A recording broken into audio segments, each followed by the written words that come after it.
I have learned a hard lesson about how easy an average man's daily life can turn into a real mess.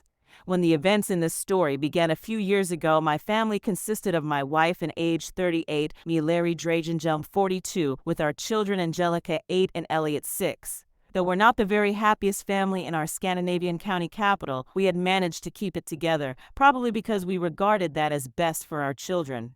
Everything began when I met my old classmate from school, Tom Homer, on a Friday after work at the alcohol store. I hadn't seen him in a couple of years, and as the store was rather crowded that day, we had plenty of time to talk.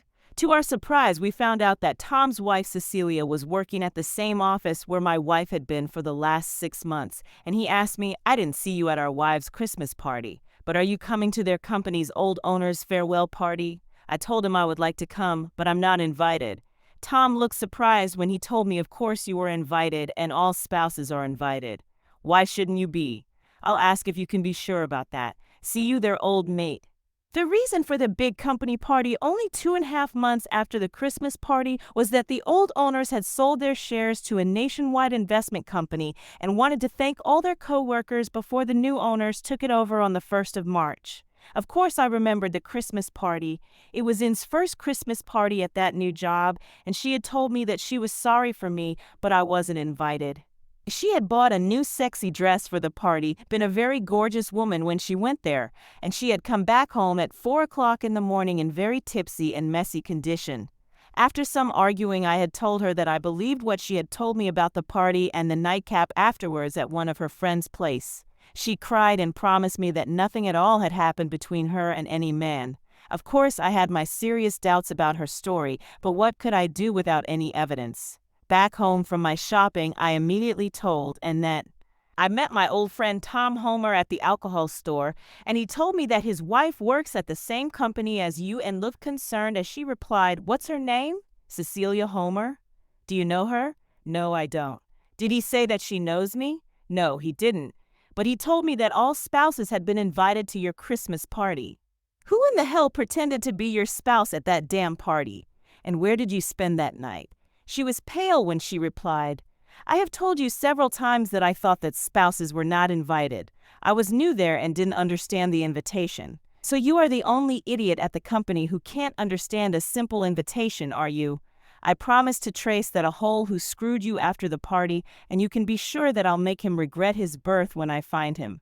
She began to cry and sobbed. "I've told you many times that there were at least 12-15 people at somebody's house. Only a few drinks and little dancing, no reason for you to be mad and jealous." There were too many weak points in her story, but I couldn't go any further without evidence, so I asked her, "Am I invited and booked to the next company party?" Once again, I noticed a strange expression in her face because she had not mentioned anything about that party to me. But now she knew that I knew that all spouses were invited, and she replied, "Of course I have booked both of us for the party, but forgot to tell you about that." I had serious doubts about and telling me the truth. No need to say that our marriage was down to a very chilly level. All thoughts about sex with and could only be regarded as wasted time. Then the mess got worse again the next Friday after lunch when I had taken a few hours off my job for do some errands, and usually left her job at 1 o'clock on Fridays, so both of us were at home when the phone rang. I took the call and could hear that the caller was sitting in a car with dance music from the radio in the background, but he or she hung up without saying anything and asked me, "Who was it?" I told her, "Your lover," but he hung up when he heard that I took the call. My reply was intended as an innocent joke, but I could not avoid seeing how she froze for a second before she began shouting, "You are totally weird. What the hell are you thinking about me? It was an innocent joke, but now after your overreaction, I don't know what to think. Was I right?" She calmed down and replied with a soft voice, "No, you are not right, and it was rather one of your jealous humiliations than a stupid joke. But I'm sorry for losing my temper. I had a terrible day at the job today." That's not any excuse, but I hope it can explain my bad temper. At the party evening, and had chosen to wear a much less sexy dress than last time and was far from a jolly mood when we went there. The party was held at one of the best hotels in town, where the dinner was served at several round tables instead of the usual long tables. We were 5 couples at our table, and I got the impression that, and knew all the other women. I couldn't help it but got a feeling that and regarded my presence as a pain in her bum that canceled her plans for the expected good time for that very evening. After the meal, when we had got coffee and a glass of cognac, Anne's boss came to our table for a little small talk. When he saw me next to Anne, he said, "You must be Anne's husband. We missed you at the Christmas party. Sorry you couldn't come." I replied, "I wasn't invited to that party. At least that's what Anne told me." He looked at Anne and asked, "All spouses were invited. How could you miss that?" I told him she came home very late in a terrible mess, so I'm sure she preferred some stand-in from the office instead of me. Some of the other couples couldn't resist laughing and were red as a tomato in her face. Her boss obviously found the situation slightly unpleasant and said, "I don't know anything about that." Before he left our table, I replied, "You ought to know there are 304 in all offices," and began to cry. I'm sure that the other couples found the situation painful because all of them excused themselves and left for the restrooms. Even I went to the restroom where I talked for a few minutes with one of the other spouses who had been sitting at the same table as me. He told me that his wife, and he had sat rather near to, and at the Christmas party she had spent the whole evening very close to one of her fellow workers. He remembered my wife because his wife had mentioned her noble and old-fashioned sounding surname. I had never expected any such thing would happen to me, but I know that many naive men before me got to know the painful truth about a cheating wife by some kind of accident. It hit me like a hard punch in my belly. Of course, I had noted that the sparkles between me and my lovely wife had been more rare recently, but such things as ups and downs happen in all marriages sooner or later, so I had not worried much about that. I was sure that things would brighten up again soon. I didn't see, and then one of her co-workers told me that she had left the party and didn't reply on her cell phone, and when the babysitter didn't reply on our home phone, I understood that and was at home and had paid the babysitter off. I spent some time at the bar, and to my great relief, nobody mentioned it. Back home, I found her sleeping in our bed. The next day was the worst day during our 11 years as a married couple, and shouted and screamed, but refused to tell me where and with whom she had been at the Christmas party night. On Monday morning, she went to her job as usual, and to her great relief, nobody at her job cared to say anything about how I humiliated her during the dinner. Not even her boss, who obviously regarded it as her private problem. What the fellow workers said behind her back was a quite different matter. The next surprise came at bedtime that Friday evening and initiated some great sex. She turned out to be very lively in several positions, which gave both of us a great satisfaction.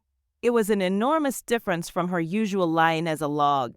Of course, I suspected her new interest in sex with me to have some kind of connection with my new rude behavior and comments about a lover, and fell asleep immediately after our intensive sex, but I had too many thoughts in my head for falling asleep. The main question was, did he prefer me as a caveman rather than the good guy I was before? Nothing special happened during the next 8 days, and I got a sense that our marriage was slowly turning back to a better level again. Then everything collapsed like a house of cards one morning when I could see that and had dressed slightly better than usual and had her hair fixed. During our breakfast, she told me that she had forgotten to tell me yesterday that she probably had to work some overtime that day because her boss had mentioned something about that yesterday. I didn't see any reason to keep quiet about what I thought. So I said, "Since when do you need to dress extra sexy for working overtime? Isn't it better to tell me the truth that you intend to go screwing your damn lover again?" That took her by surprise, which was clearly visible in her face before she began shouting, "Have you gone completely mad again? You ought to get help about that paranoid behavior. It is better we end this marriage so you can screw your damn lover as much as you want without doing it behind my back." I'm probably mad, but not so mad that I will remain married to a cheating 304. That's for sure. And began to cry, and even our children began crying loudly. I began thinking, what have I done to my family? I had started the most serious quarrel in our marriage without having the slightest evidence about its cheating. The only thing I had was the strange feeling I had felt during my sleepless night.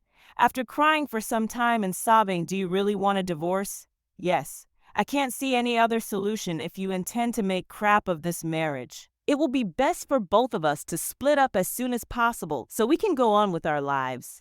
I'm fed up with being treated like a pile of shit. Believe me, I've had enough."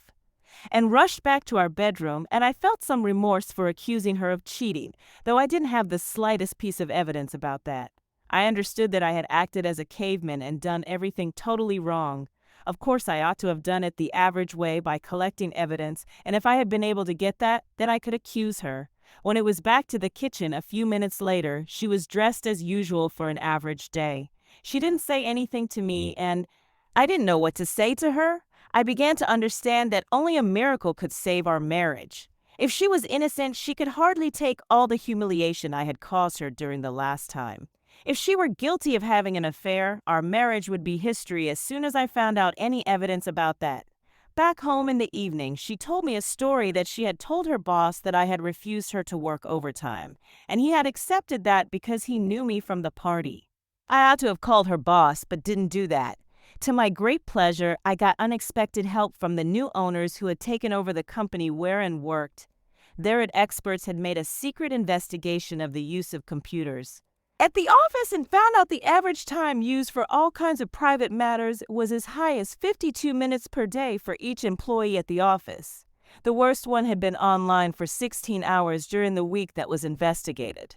The next Monday morning, the whole staff at her office had been called to a meeting where they had been told the new rules, which meant that all private use of the internet was forbidden, and to save time and a new organization even resulted in the 4 most recently hired people being let go and kept her job, but from now on she had to use the PC she and I shared at home for all her email. The children had computers but not access to the net. I've always been interested in computer programs and got a feeling that from now on we would be playing in my backyard. I was ready for that and had prepared the computer with a mirror program which saved a copy of everything she did. One other program would get back everything she deleted. Within a couple of days, she had activated a new free email account to our computer for happy_last besides her old Hotmail address, which she used for innocent chats with some of her old friends who had left town. The new account got only a few messages. A few real mails were from some happy_lad plus the usual junk mail. The only messages sent the first week were completely innocent to the happy_lad telling him about her new email account and that she was available online again. Even his first reply, which she had deleted, didn't say much. Great to have my darling online again. One thing was sure for me now, and I was involved in something, and I had good hopes of being able to collect useful information about what. Of course, they could use cell phones for their main connection, especially now when she was limited to only using the computer we had at home, and she knew that I was rather keen with computers, but I was sure that she would prefer email for all longer messages. I decided that and would never get any 50% of our assets if she caused our divorce as a result of her cheating. I had worked hard to gain a fair standard for my family, and no lover boy would ever get anything of that. Therefore, I began slowly working on the plan I had decided to use for saving my money. As the sole owner of our house, I could take a big loan for investments without any need for and to sign the papers. To my great surprise, the bank agreed to give me all I wanted. The next day, I was told that I had to go to Italy for some final negotiations about purchasing a new machine for my job. She had no objections or questions because I had done such trips before. The next day, I went to a local travel agency and bought a cheap airline ticket to Malaga in Spain and even had them to book a hotel room at the small British territory. Gibraltar, a rock that controls the traffic between the Atlantic Ocean and Mediterranean Sea. Gibraltar is the most famous money laundry in Europe. I even had the travel agency book tickets from Gibraltar to London and from London back home. As expected, I didn't contact my job to find out that I had taken 3 days off. I left for the trip, took a local bus from Malaga to the Spanish border town La Linea and then to Gibraltar. But I didn't wash any money. The only thing I did there was a sightseeing trip on and in the famous rock. The next morning, I took the first flight to London and then back home. During the trip, I paid as much as possible with my private MasterCard, which would make it easy to see my traces if somebody wanted to do that in the future. The only thing I could do for the time being was to check what she did on our computer. Not much use. So far, only one message from Happy Lad, who told her that he was sitting alone at a hotel room and wished that she had been there to comfort him. She didn't reply to him via email, so I checked her cell phone when she took a shower, but all messages were deleted as usual. Then at last I got my bingo. His next email gave useful information. It read, "Hi love, sorry I was busy meeting important customers here in the north." A long way from you during those days your stupid husband was in Italy. I missed your hot lips and sweet box terribly every evening when I knew you were waiting for me.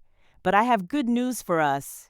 Wednesday next week, I'll have the whole day off in town, and the only thing booked so far is the dentist between 9 a.m. and about the 10th. Rest of the day is ours, just you and me for the whole day.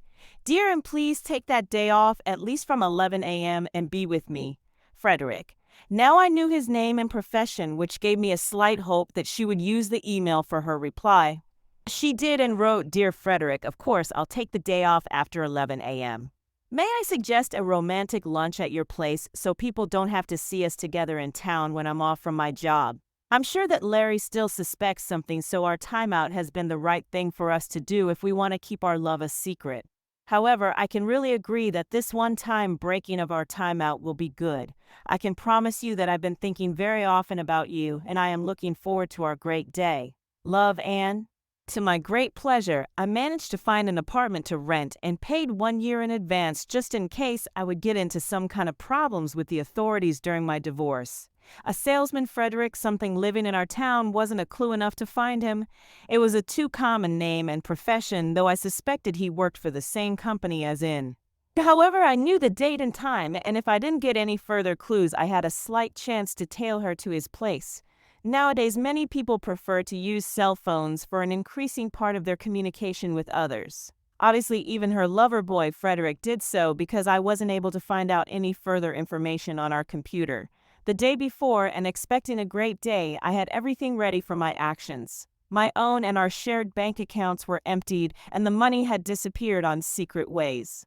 From the open market, a van with dark-tinted glass was hired. To my surprise, an act did just as usual in the morning on her great Wednesday. No sexy dressing and nothing special with her hair. No visible signs at all about her expecting to have a great day with a lover boy. I began to hope that she had canceled the whole thing. However, I couldn't hide my stress and had a worried look on her face when she asked me, Are you all right? You don't look so well. What could I say? I replied, I'm fine, just been thinking about some slight problems I have to fix today, but everything is under control. I was worried. You look so pale. No need for that. I'm fine. Anyway, it would be great to have lunch together today so we can talk about some important matters. Once again, she looked uncomfortable as she replied, I would like it very much, but I'm sorry I can't do that because I'm already booked for an important lunch meeting at the job today. Tomorrow will be fine. I looked her straight in her eyes and said, I understand that you must attend to the important matters first. Now even and lost the color in her face. Hopefully she gave a second thought to what nasty things she planned to do during the day. Of course I wasn't fine, far from that. The future of our family depended on what she intended to do during the next few hours. I feared that it was our last family breakfast together and our lunch would be canceled forever, and left for her job and took Elliot with her to his preschool. Angelica left for her school and I stayed at home for a while. Once again, I had taken a day off from my job. At 10:30, I had the van strategically parked outside my job so I could see both her parked car and the personnel entrance. Thanks to the tinted dark glass, nobody could see me sitting in a seat behind the driver's seat.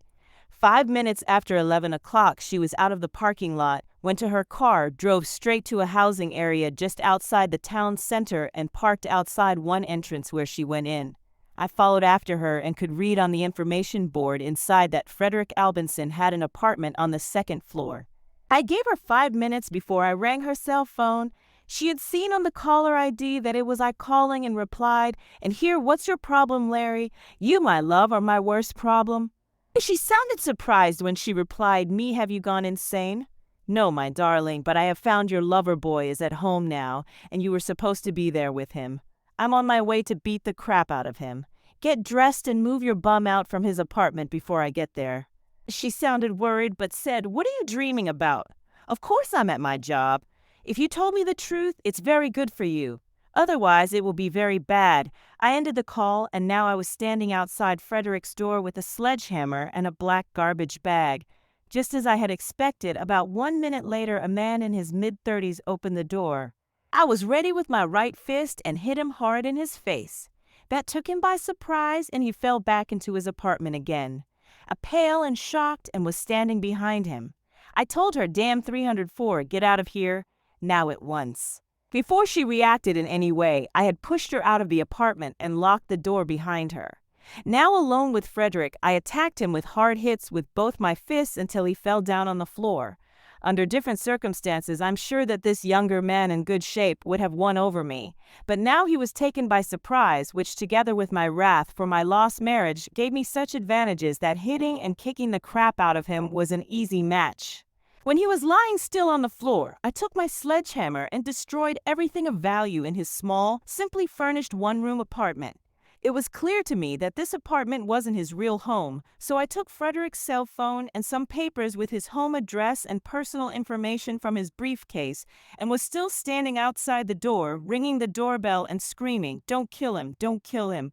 I opened the door and dragged and back to the apartment again and told her, "Cheating which he is yours now, screw him as much as you want. I don't care a shit about you two any longer." She got a shock again when she saw what I had done to Frederick and his apartment. She began to sob, "Please let me explain. Please listen to me, Larry." I told her to shut up and went out to the van where I could read in Frederick's papers that he was working as a salesman for the same company as and living with his family near the national capital. That explained his small apartment in our town. Frederick had destroyed my marriage, as the Bible says, eye for eye, tooth for tooth. I had only one thing to do. First, I rang to his parents and asked them to take care of our kids when after their school because I had to work overtime and had got some personal problems. They promised to do that.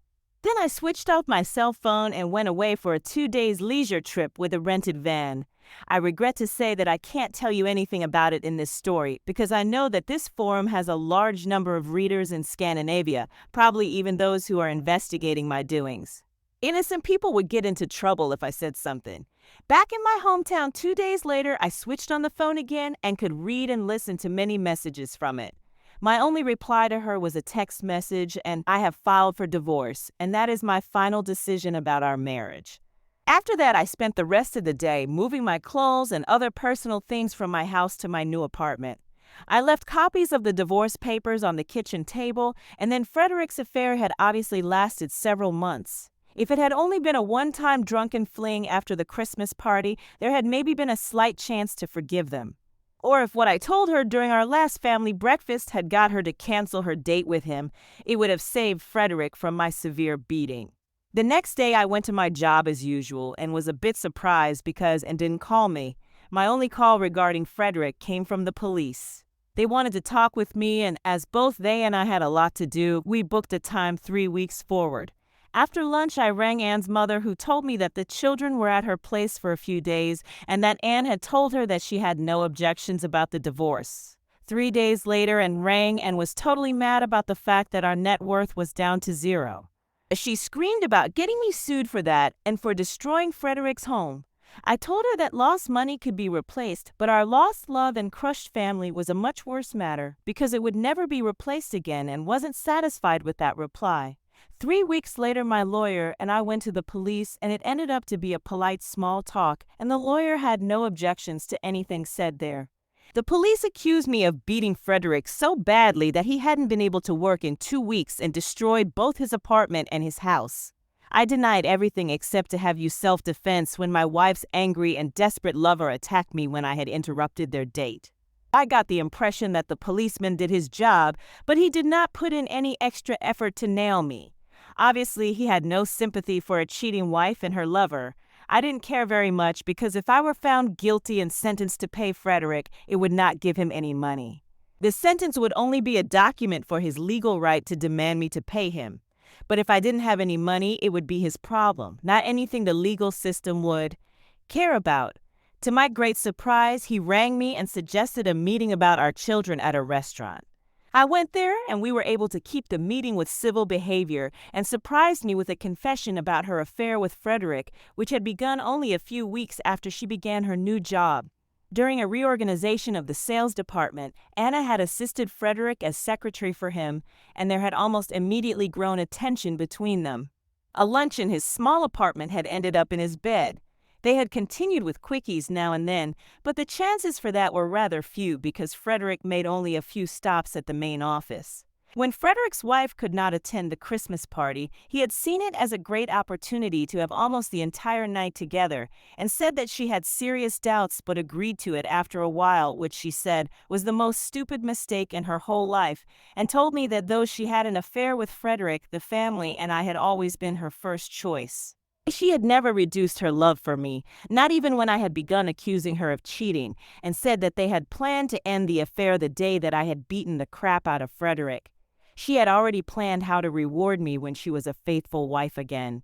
She told me that as his wife had dumped Frederick, they planned to be living together, but she would immediately dump him if I promised to give her a new chance. I said sorry, but it hurt too much. Then we agreed that she would have the main custody, but the children would be free to see me as often they wanted. After some hesitation, she asked me about the money, and I noted tears in her eyes when I told her that I had lost everything in stupid speculations, and that was her price for getting rid of me. I told her that I had paid a much higher price for our separation than she did, because losing my family was a much higher price than some damn money. Once again, she promised to get the family together again as soon as I accepted her apologies and took her back. She didn't look happy when I told her that I preferred a cheating wife as an ex-wife. Before we parted, I warned her that hiring her lawyer to search for the lost money would cost her a huge amount and wouldn't give her anything back. The next Monday morning at the job, when my lovely secretary Sarah came in, I immediately noted that something was seriously wrong with her. She was wearing sunglasses, and when she took them off, I could see a real back eye on her left eye. The right eye was red, as if she had cried a lot during the weekend. At first, she refused to tell me anything, but after a few minutes, she said, "I'm a single mom now." What happened? Daniel and I have split up.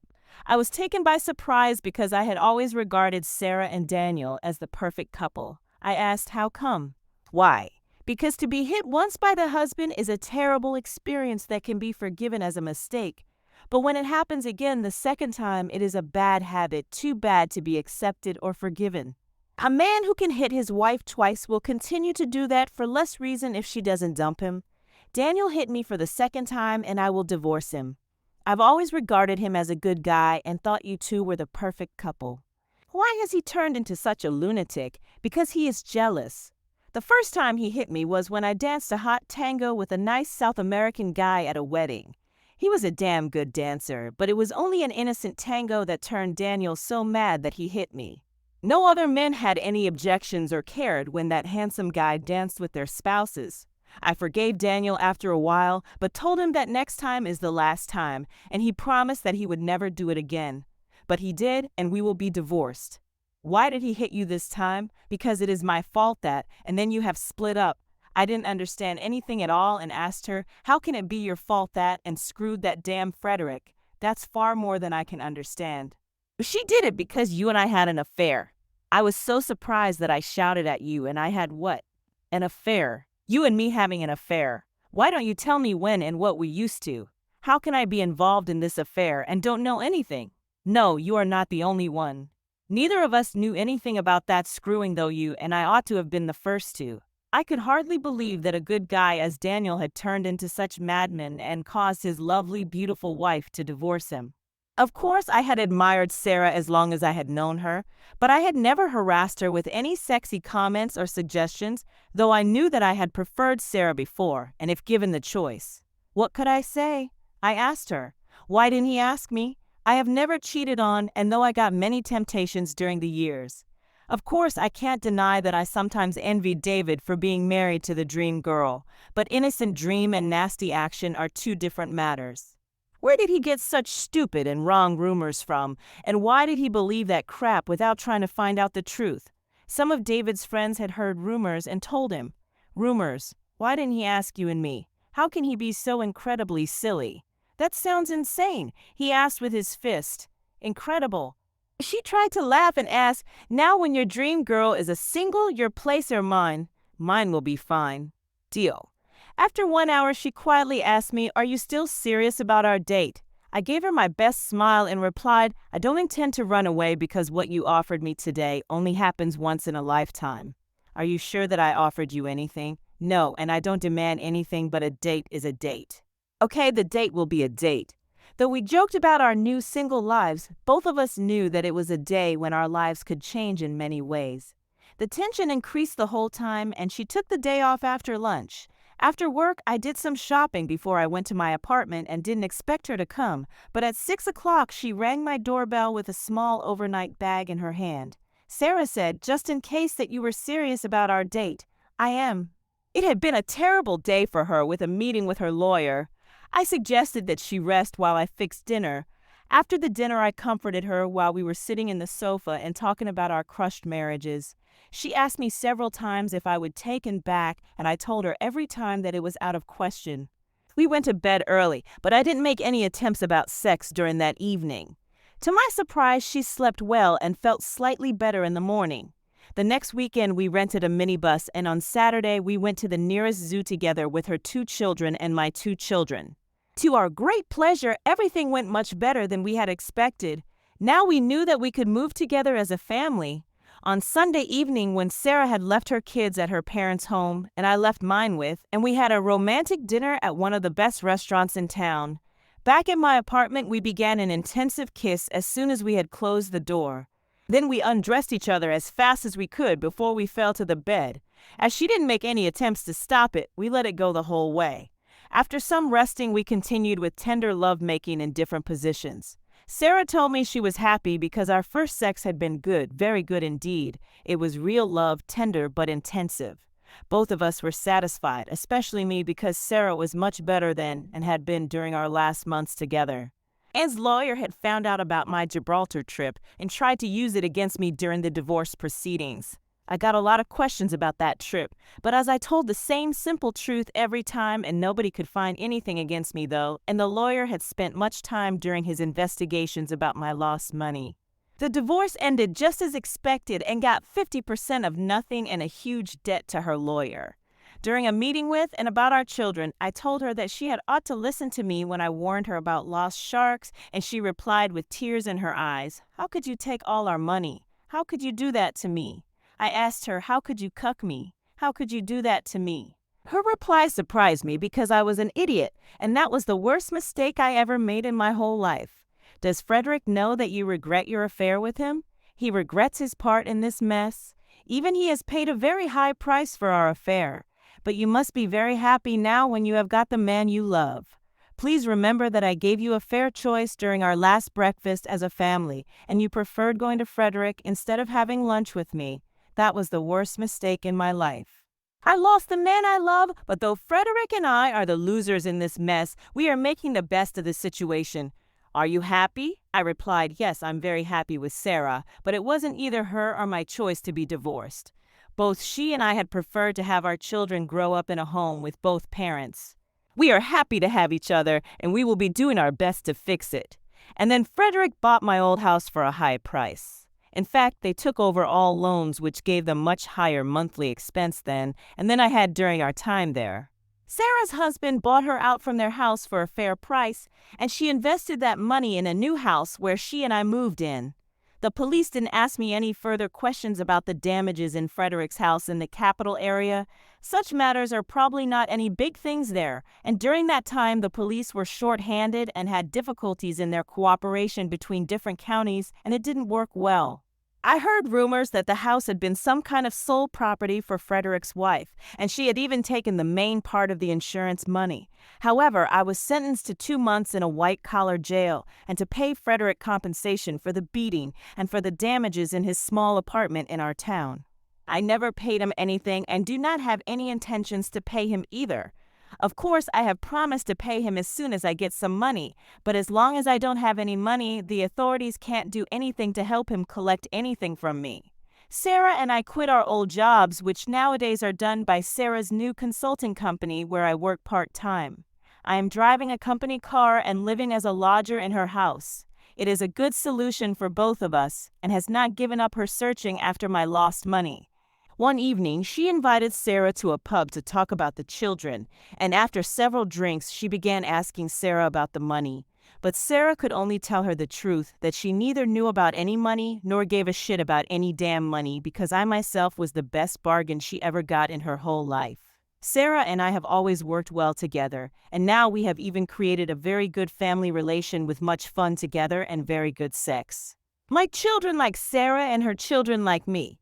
Things went fine until even I heard the rumors about David bragging in town about winning Sarah back to him. I knew that he had been having weekly meetings with some kind of an expensive shrink and had bragged that he was cured from his previous problems. I didn't say anything about it to Sarah because I decided to let her make her own decision in this matter. Sarah's ex-in-laws could not accept that she had dumped their son and made several serious attempts to get her back to David. They used to call her at least once a week and had promised her a lot of benefits such as a new car or an expensive holiday trip to South Africa for her and David if she took him back. One evening, Sarah had a worried look on her face when she told me that she was invited to David's younger sister's wedding. She told me I would like to go, but if you have any objections, I'll stay at home. Why should I have any objections? Because I'm afraid that David's parents will be working hard at getting David and me together again. And a romantic event like a wedding will be a great opportunity for them to do their best to persuade me to do that, so I ought to stay away from that wedding. But his sister and I were really close, and therefore I would like to go if it is okay for you. The only thing I could do was to say, you are a big girl, and if you want to go, you go. It would be fun to see her on her great day because I suspect that there are problems in their relation, and this wedding is their last straw to save it. So are you really sure that you don't have any objections? No, I can't see any reason to have any objections. One good reason could be that I suspect there will be some drinking and I'll have to stay overnight. Aren't you worried about that? No, why should I? As I told you before, you are a big girl who can take care of yourself. I love you so much. I love you. David's hometown was about 60 kilometers from ours, and Sarah left early on Saturday and was expected back sometime on Sunday. I hadn't asked her about any details because it was up to her to decide what she wanted to do. We decided to minimize the phone calls to only one when she told me that she had arrived there without any problems, and I wished her to have fun at the wedding. She gave me a hug and kiss before she left. Of course, that Saturday was an important day for me, and I had feared it much more than I wanted to show for Sarah. Everything could happen during her trip, and I knew that Sarah would be under heavy pressure from David, his parents, and friends. I had told Sarah that she was a big girl who could take care of herself, and nothing had got me to think anything else and have my kids, so I spent most of the day working and went out for a dinner and some beer with some acquaintances at a pub, but didn't stay long. I had bought a comedy on DVD which I saw before I went to bed. To my great surprise, Sarah was back home already at 10 o'clock on Sunday morning and gave me a warm hug and told me follow her to the bedroom for further hugging. Then she stripped herself, fell on her back on the bed, dragged me on her, and whispered in my ear, "Oh, I love you so much. Make love to me." I followed her a few seconds later. Afterwards, she asked me, "Did I shock you by coming home horny as hell? You rather gave me a very pleasant surprise." I love you so much for trusting me and letting me go to the wedding, though you ought to know that there would be serious efforts and temptations to get me to take David back. I knew that, but I was sure you could handle it. Yes, I did. Then she told me that as there were several relatives sleeping overnight in David's parents' house, so they had planned to have David and her sharing a small room with only one bed when they went to bed after the party. It was the bride who had given Sarah such inside information, though Sarah herself had expected something like that and had booked a room at a hotel. She had left the party when she felt that the booze suggestions about taking David back had become too common to be funny. She had skipped the Sunday dinner with David's family and left the hotel after her early breakfast. One thing was for sure. Sarah and I had a very good relation. Last week, when I met at a cafe to plan the next months for our kids, I got the impression that she looked more unhappy than usual, and when I asked if Frederick and she had problems, she said, "Yes, we have," and I wouldn't hesitate a second to say yes. If you asked me to come back to you, I wasn't surprised because the kids had told me some stories about and in Frederick's disagreements. I asked her, he cheated his wife, and I'm sure you weren't his only cheat during that time. Is he cheating even you nowadays? She began to cry and sobbed. Yes, I think so.